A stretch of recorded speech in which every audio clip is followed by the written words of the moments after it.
High, cooking with Kajal मध्ये आपलं स्वागत आहे. चला तर आज बनवणार आहे मी अख्ख्या मसूरची भाजी. बघू शकता मी इथं छान असा अख्खा मसूर शिजवून घेतलेला आहे. त्यानंतर आपण कढई गरम झाली, आपण त्यात तेल टाकून घेऊ. त्यानंतर अद्रक आणि लसणाची पेस्ट छान असं तळून घेऊ. अद्रक लसणाची पेस्ट छान अशी तळली. आता आपण त्याच्यात कांदा टाकून घेऊ. अंदाजे 2 कांदे मी कापून घेतले. तो पण छान असा तळून कांदा फ्राय झालेला आहे. आता आपण त्याच्यात टमाटर टाकून घेऊ. ते पण मी 2 घेतले होते टमाटर, पण ते पण छान मॅच इतकं तळून घ्यायचे. त्याच्यामध्ये थोडंसं मीठ टाकून घेऊ. मग पटकन गाळ होतो टमाटर. छान असं मिक्स करून घ्यायचं आणि तळून घ्यायचं.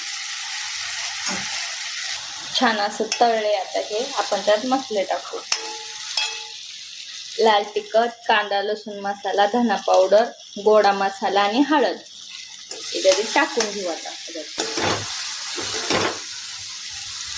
थोडस पाणी बघू शकता. छान असं मसाले तेल सुटले. त्यामध्ये आता हे आपण शिजवून घेतलेला अख्खा मसूर टाकू.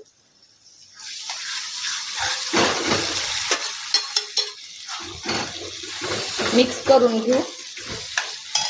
वरून कोथिंबीर टाकू. थोडस मीठ आपण अगोदर पण टाकलेले, त्याच्यामुळे थोडस टाकायचं. त्यानंतर थोडस पाणी. छान असं एक उकळी घ्यायची. बघू शकता आपल्या अख्खा मसूर खूप छान अशी उकळी फुटलेली. चला तर आता टेस्ट करूया. कशी वाटली आजची रेसिपी नक्की सांगा.